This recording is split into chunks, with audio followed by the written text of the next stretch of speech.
നമസ്കാരം. ഏവർക്കും എല്ലാ ഞായറാഴ്ചകളിലുമുള്ള മാർക്കറ്റ് ഔട്ട്ലുക്ക് വീഡിയോയിലേക്ക് സ്വാഗതം. ഇന്ന് ജൂൺ 14. അങ്ങനെ നമ്മൾ നാളെ മുതൽ ഈ കലണ്ടർ മാസത്തിലെ മൂന്നാമത്തെ ആഴ്ചയിലേക്ക് എൻ്റർ ആവുകയാണ്. പ്രധാനമായും 7 ഘടകങ്ങളെ ആശ്രയിച്ചിരിക്കും വരാൻ പോകുന്ന ആഴ്ചയിൽ നമ്മുടെ മാർക്കറ്റിന്റെ ഗതിയും അവ എന്തൊക്കെയാണെന്ന് വിശദമായി തന്നെ ഈ വീഡിയോയിൽ പരിശോധിക്കാം. വെള്ളിയാഴ്ച നമ്മുടെ മാർക്കറ്റ് അടച്ചതിന് ശേഷം US മാർക്കറ്റുകൾക്ക് വീണ്ടും ശക്തി ആർജിക്കുവാൻ സാധിച്ചു.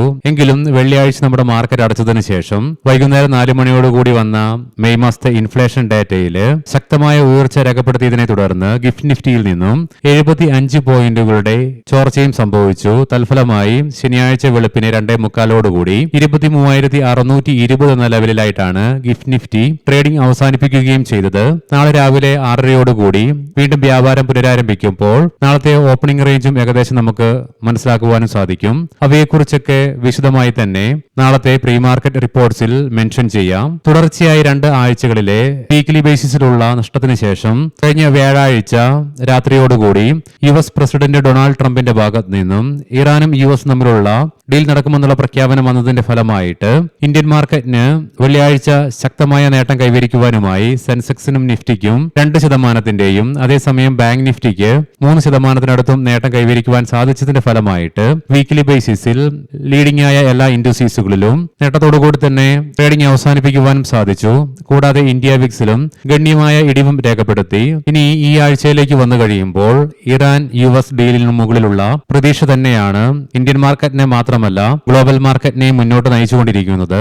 വെള്ളിയാഴ്ച നമ്മുടെ മാർക്കറ്റ് അടയ്ക്കുന്നോടം വരെ യൂറോപ്പിൽ വെച്ച് ഇറാനും US തമ്മിലുള്ള ഡീൽ നടക്കുമെന്നുള്ള പ്രതീക്ഷകളാണ് വെച്ച് പുലർത്തിയതെങ്കിലും പിന്നീട് ശനിയാഴ്ചയോടുകൂടി USഉം ഇറാനും തമ്മിൽ ഡീലിനെ കുറിച്ചുള്ള ധാരണയിലേക്ക് എത്തുകയെന്നും പിന്നീടായിരിക്കും ഡീലിന്റെ ഔദ്യോഗികമായിട്ടുള്ള ഒപ്പുവയ്ക്കൽ നടക്കുക എന്നുള്ള സൂചനകളാണ് വരികയും ചെയ്തത്. എന്നാൽ ഇന്ന് ഏറ്റവും ലേറ്റസ്റ്റ് ആയിട്ട് വന്നുകൊണ്ടിരിക്കുന്ന റിപ്പോർട്ടുകൾ പ്രകാരം, അതായത് US പ്രസിഡന്റ് ട്രംപ് അദ്ദേഹത്തിന്റെ ട്രൂത്ത് സോഷ്യൽ മീഡിയയിൽ കുറിച്ച കുറിപ്പ് പ്രകാരം ഇന്ന് തന്നെ ഇറാനുമായിട്ടുള്ള ഡീൽ US നടത്തുമെന്നുള്ള റിപ്പോർട്ട്സ് ആണ് വന്നുകൊണ്ടിരിക്കുന്നതും. എന്നാൽ അതേസമയം ഇറാന്റെ ഭാഗത്ത് നിന്നും USഉം ഇറാനും തമ്മിലുള്ള ഡീലിന് ഇനിയും സമയമെടുക്കുമെന്നുള്ള റിപ്പോർട്ട്സും വരുന്നുണ്ട്. കൂടാതെ ഇറാന്റെ ഔദ്യോഗിക വാർത്താ ഏജൻസിയായ മെഹർ ഇങ്ങനെ റിപ്പോർട്ട് ചെയ്തു, അതായത് നിലവിൽ ഹോർമോസിലുള്ള USന്റെ ബ്ലോക്കേഡ് മാറ്റുകയും കൂടാതെ ഇറാന്റെ ഉപരോധത്തിന്റെ പകുതി ഭാഗം വിട്ടു നൽകുകയും ചെയ്തെങ്കിൽ മാത്രമേ തങ്ങൾ ഡീലിനായിട്ടുള്ള ചർച്ചകൾക്ക് തയ്യാറാകൂ എന്നുള്ള ആവശ്യം ഇറാൻ ഉന്നയിച്ചതായിട്ടാണ് മെഹർ റിപ്പോർട്ട് ചെയ്യുന്നതും. അതായത് ഡീൽ നടക്കാനായിട്ട് അവർ 14 നിർദ്ദേശങ്ങൾ മുന്നോട്ട് വെച്ചതിൽ ഒരു നിർദ്ദേശമായിരുന്നു ഈ പറഞ്ഞത്. അതുകൊണ്ട് തന്നെ Iran US deal US president ഇത് നടക്കുമെന്നുള്ള പരിപൂർണ ആത്മവിശ്വാസം വെച്ച് പുലർത്തുന്നുണ്ടെങ്കിലും ഇത് നടക്കുമോ ഇല്ലയോ എന്നുള്ള കാര്യത്തില് ഇതുവരെ ലോകത്തിന് ഒരു വ്യക്തത വന്നിട്ടുമില്ല. എപ്പോൾ വേണമെങ്കിലും ഇതിനെക്കുറിച്ചുള്ള വാർത്തകൾ പുറത്തു വരാം. അങ്ങനെ നടക്കട്ടെ എന്ന് നമുക്ക് പ്രതീക്ഷിക്കുകയും ചെയ്യാം. US ഇറാൻ ഡീൽ ഇന്ന് നടക്കുകയാണെങ്കിൽ ഒരുപക്ഷെ വളരെ ശക്തമായ ഒരു ഗ്യാപ്പ് അപ്പ് ഓപ്പണിംഗും നാളെ ഗ്ലോബൽ മാർക്കറ്റിലും ഇന്ത്യൻ മാർക്കറ്റിലും എക്സ്പെക്ട് ചെയ്യേണ്ടതായിട്ട് വരും. ഇതിനു മുൻപ് ഏപ്രിൽ മാസം 8 USഉം ഇറാനും തമ്മിലുള്ള സീസ് ഫയർ നിലവിൽ വന്നപ്പോൾ ഏകദേശം 900 പോയിന്റുകൾക്ക് അടുത്താണ് നിഫ്റ്റി സിംഗിൾ ഡേയില് റാലി നടത്തിയത്.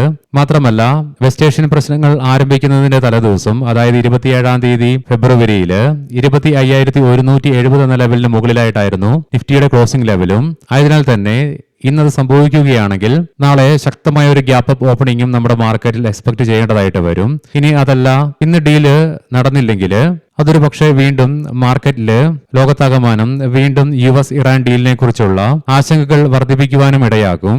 വെള്ളിയാഴ്ച നമ്മുടെ മാർക്കറ്റ് അടച്ചതിന് ശേഷം എണ്ണയുടെ വിലയിൽ വീണ്ടും ശക്തമായ ഇടിവ് തുടരുക തന്നെ ചെയ്തു.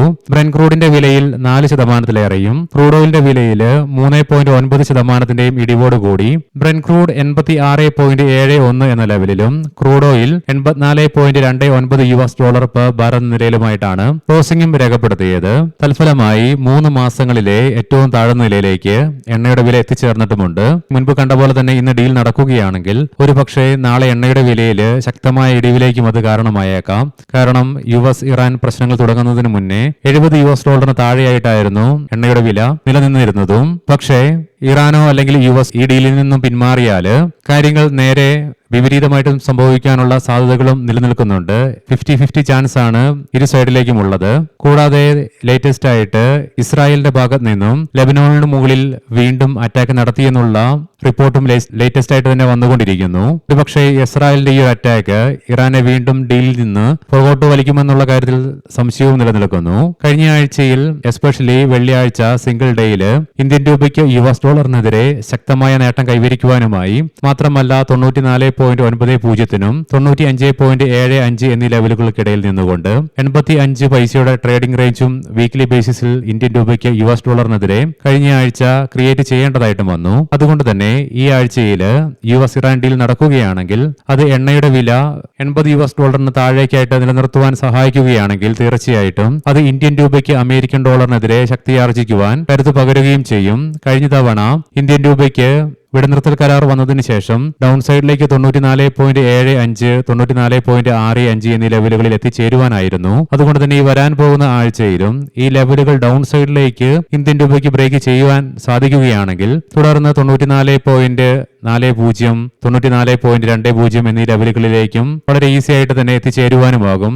എന്നാൽ അതേസമയം 95.30നും 95.40നും ഇന്ത്യൻ രൂപയെ സംബന്ധിച്ചിടത്തോളം ഇമ്മീഡിയറ്റ് റെസിസ്റ്റൻസ് ഏരിയ കൂടി തന്നെയാണ്. പ്രത്യേകം ശ്രദ്ധിക്കുക, ഇത് ട്രേഡ് റെക്കമെൻഡേഷൻ അല്ല, അനലിസ്റ്റുകളുടെയും എക്സ്പെർട്ടുകളുടെയും അഭിപ്രായങ്ങൾ മാത്രമാണ്. എഡ്യൂക്കേഷൻ പേർപ്പസിന് വേണ്ടിയിട്ടാണ് ഈ ലെവലുകൾ വിശദീകരിക്കുകയും ചെയ്തത്. വെള്ളിയാഴ്ച നമ്മൾ മുൻപ് കണ്ട പോലെ തന്നെ US മാർക്കറ്റിൽ ശക്തമായ നേട്ടം കൈവരിക്കുവാൻ സാധിച്ചു. എസ്പെഷ്യലി സ്പേസ് എക്സിന്റെ IPO ലിസ്റ്റിംഗ് ആയിരുന്നു വെള്ളിയാഴ്ച. $135 IPO പ്രൈസ് ഉണ്ടായിരുന്ന സ്റ്റോക്കിന് $150 ലിസ്റ്റ് ചെയ്യപ്പെടുവാനും സാധിച്ചു. പിന്നീട് കൈവരിക്കുവാൻ സാധിച്ച നേട്ടത്തിന്റെ ഫലമായിട്ട് $161 എന്ന നിലയിലായിട്ടാണ് സ്പേസ് എക്സ് ക്ലോസിംഗും രേഖപ്പെടുത്തിയത്. തൽഫലമായി സ്റ്റോക്കിൽ 19% നേട്ടം ലിസ്റ്റിംഗിനും തുടർന്നുണ്ടായ റാലിയുടെ ഫലമായിട്ടും കൈവരിക്കുവാനും സാധിച്ചു. അതുകൊണ്ട് തന്നെ സ്പേസ് എക്സിന്റെ IPOയുടെ ശക്തമായ പ്രകടനവും കൂടാതെ നിക്ഷേപകരുടെ ഇടയിൽ US ഇറാനും തമ്മിലുള്ള ഡീലിന് മുകളിൽ പൊട്ടൻഷ്യൽ ആയിട്ടുള്ള പ്രതീക്ഷ നിലനിന്നിരുന്നതിനാലും US മാർക്കറ്റുകൾക്ക് നേട്ടം തുടരുവാനുമായി ഇനി ഈ വരാൻ പോകുന്ന ആഴ്ചയിലേക്ക് സ്പെസിഫിക് ആയിട്ട് വന്നു കഴിയുമ്പോൾ അനലിസ്റ്റുകളുടെയും എക്സ്പെർട്ടുകളുടെയും അഭിപ്രായം പ്രകാരം കഴിഞ്ഞ വെള്ളിയാഴ്ച ഉണ്ടായ ശക്തമായ നേട്ടത്തിന്റെ ഫലമായിട്ട് മെയ് മാസത്തിന് ശേഷം അഥവാ ജൂൺ മാസം ഇതാദ്യമായിട്ട് നിഫ്റ്റിക്ക് അതിന്റെ ഷോർട്ട് ടൈം മൂവിംഗ് ആവറേജ് ആയ 20-day EMAയുടെ മുകളിലായിട്ട് വ്യാപാരം അവസാനിപ്പിക്കുവാനും സാധിച്ചു. കാരണം 23,500 എന്ന ലെവലിലായിട്ടായിരുന്നു നിഫ്റ്റിയുടെ 20-day EMA നിലകൊണ്ടിരുന്നതും. ആയതിനാൽ തന്നെ ഈ വരാൻ പോകുന്ന ആഴ്ചയിൽ 23,800 24,000 എന്നീ ലെവലുകളിൽ നിഫ്റ്റിക്ക് ഇമ്മീഡിയറ്റ് റെസിസ്റ്റൻസ് ഒരുപക്ഷെ നേരിട്ടേക്കാം. 23,500 എന്ന ലെവലിന് മുകളിലായിട്ട് നിലനിൽക്കുവാൻ സാധിക്കുകയാണെങ്കിൽ എങ്കിലും 24,000 എന്ന സൈക്കോളജിക്കൽ ലെവലിന് മുകളിലായിട്ട് നിലനിൽക്കുവാൻ സാധിക്കുകയാണെങ്കിൽ മാത്രമേ തുടർന്ന് മുന്നോട്ടൊരു പ്രയാണം നിഫ്റ്റിക്ക് സാധ്യമാവുകയുമുള്ളൂ. എന്നാൽ അതേസമയം 23,350 23,300 എന്നീ ലെവലുകൾ നിഫ്റ്റിയെ സംബന്ധിച്ചിടത്തോളം ക്രൂഷ്യൽ സപ്പോർട്ട് ഏരിയ കൂടിയാണെങ്കിലും തുടർന്ന് ഡൗൺ സൈഡിലേക്ക് 23,100 പിന്നീട് സൈക്കോളജിക്കൽ ലെവലായ 23,000 എന്നീ ലെവലുകൾ അതിപ്രധാന സപ്പോർട്ട് ഏരിയ കൂടെ തന്നെയാണ്. കാരണം കഴിഞ്ഞ ആഴ്ചയിൽ 2 തവണ അതായത് തിങ്കളാഴ്ചയും വ്യാഴാഴ്ചയും 23,100 എന്ന ലെവൽ നിഫ്റ്റിക്ക് ബ്രേക്ക് ചെയ്യേണ്ടതായിട്ട് വന്നെങ്കിലും 23,070 എന്ന ലെവലിൽ നിന്നും 2 തവണയാണ് സപ്പോർട്ട് എടുക്കുവാനും സാധിച്ചത്. മാത്രമല്ല ഏപ്രിൽ 8-ന് US ഇറാനും തമ്മിലുള്ള സീസ് ഫയർ വന്നതിന് ശേഷം ഒരിക്കൽ പോലും 23,000 എന്ന ലെവലിന് താഴെയായിട്ട് നിഫ്റ്റിക്ക് ക്ലോസിംഗും രേഖപ്പെടുത്തേണ്ടതായിട്ട് വന്നിട്ടുമില്ല. ആയതിനാൽ തന്നെ ഈ വരാൻ പോകുന്ന ആഴ്ചയിൽ ഡീൽ സംഭവിക്കുകയാണെങ്കിൽ മുന്നോട്ടുള്ള നിഫ്റ്റിയുടെ പ്രയാണം നോക്കിക്കണ്ട് തന്നെ അറിയേണ്ടതായിട്ടുമുണ്ട്. എന്നാൽ ഡീൽ സംഭവിച്ചില്ലെങ്കിൽ 23,000 എന്ന സൈക്കോളജിക്കൽ ലെവൽ നിഫ്റ്റി ബ്രേക്ക് ചെയ്യുകയാണെങ്കിൽ ഒരുപക്ഷെ സെല്ലിംഗ് പ്രഷർ വർദ്ധിച്ചുകൊണ്ട് ബിയേഴ്സ് ഗ്രിപ്പ് ടൈറ്റൻ ചെയ്യാനുള്ള സാധ്യതകളും നിലനിൽക്കുന്നുണ്ട്. ഡീൽ തീർച്ചയായിട്ടും നടക്കുകയാണെങ്കിൽ ഈ വരാൻ പോകുന്ന ആഴ്ചയിൽ നമ്മൾ നോക്കിക്കണ്ട് തന്നെ അറിയണം. വെസ്റ്റ് ഏഷ്യൻ പ്രശ്നങ്ങൾ തുടങ്ങുന്നതിന് മുന്നേ ഉണ്ടായിരുന്ന നിഫ്റ്റിയുടെ ലെവലായിരുന്ന 25,170 എന്ന ലെവലിന് മുകളിലായിട്ട് എത്തിച്ചേരാനാകുമോ ഇല്ലയോ എന്നുള്ള കാര്യം പ്രത്യേകം ശ്രദ്ധിക്കുക. ഇത് ട്രേഡ് റെക്കമെൻഡേഷൻ അല്ല, അനലിസ്റ്റുകളുടെയും എക്സ്പെർട്ടുകളുടെയും അഭിപ്രായങ്ങൾ മാത്രമാണ്. എഡ്യൂക്കേഷൻ പർപ്പസിനു വേണ്ടിയിട്ടാണ് ഈ ലെവലുകൾ വിശദീകരിക്കുകയും ചെയ്തത്. ഈ ആഴ്ചയിൽ ഇന്ത്യയിൽ നിന്നും പ്രധാനപ്പെട്ട മാക്രോ ഇക്കണോമിക് ഡാറ്റകളുടെ റിലീസ് ഉണ്ട്. അവയിൽ 15-ാം തീയതി നാളെ ഉച്ചയ്ക്ക് 12 മണിയോടുകൂടി WPI ഡാറ്റകളുടെ റിലീസ് ഉണ്ട്, മെയ് മാസത്തെ ഇൻഫ്ലേഷൻ ഉൾപ്പെടെ. തുടർന്ന് ചൊവ്വാഴ്ച മെയ് മാസത്തിൽ തന്നെ ബാലൻസ് ഓഫ് ട്രേഡിന്റെയും റിലീസുകൾ നടക്കാനുണ്ട്. ഓരോ ദിവസത്തെയും പ്രധാനപ്പെട്ട മാക്രോ ഇക്കണോമിക് ഡാറ്റകളുടെ വിശദാംശങ്ങൾ അതാത് ദിവസത്തെ പ്രീ മാർക്കറ്റ് റിപ്പോർട്ട്സിൽ മെൻഷൻ ചെയ്യാവുന്നതാണ്. വീഡിയോയുടെ ആദ്യം നമ്മൾ കണ്ട പോലെ തന്നെ വെള്ളിയാഴ്ച നമ്മുടെ മാർക്കറ്റ് അടച്ചതിന് ശേഷം വൈകുന്നേരം 4 മണിയോടുകൂടി റിലീസ് ചെയ്യപ്പെട്ട മെയ് മാസത്തെ ഇൻഫ്ലേഷൻ ഡാറ്റയിൽ ഇന്ത്യയിൽ നിന്നുമുള്ളതിൽ ഏപ്രിലെ 3.48% നിന്നും 3.93% ഉയർച്ച രേഖപ്പെടുത്തിക്കൊണ്ട് 16 മാസത്തെ ഏറ്റവും ഉയർന്ന നിലയിലേക്ക് ഇന്ത്യയിലെ റീറ്റെയിൽ ഇൻഫ്ലേഷൻ എത്തിച്ചേർന്നിട്ടുമുണ്ട്. ഈ ഒരു ഡേറ്റയുടെ പ്രതിഫലനവും ഇന്ന് US ഇറാൻ ഡീൽ നടക്കുന്നില്ലെങ്കിൽ ഇന്ത്യൻ മാർക്കറ്റിൽ നാളെ പ്രതിഫലിക്കാനുള്ള സാധ്യതകളും നിലനിൽക്കുന്നുണ്ട്. ഒത്തിരിയേറെ പ്രധാനപ്പെട്ട ഗ്ലോബൽ ഇവന്റുകളും ഈ ആഴ്ച നടക്കാനിരിക്കുന്നു. എസ്പെഷ്യലി US നിന്നും തിങ്കളാഴ്ച ബിൽഡിംഗ് പെർമിറ്റ്സ്, ഹൗസിംഗ് സ്റ്റാർട്ട്സ് ഡാറ്റകളുടെയും ചൊവ്വാഴ്ച റീറ്റെയിൽ സെയിൽസ് ഡാറ്റ, കൂടാതെ ഫെഡ് ഇൻട്രസ്റ്റ് റേറ്റ് ഡിസിഷൻ വരാനുണ്ട്. കൂടാതെ ബുധനാഴ്ച വെളുപ്പിനോടുകൂടി ഫെഡ് കോൺഫറൻസ് റിലീസുമുണ്ട്.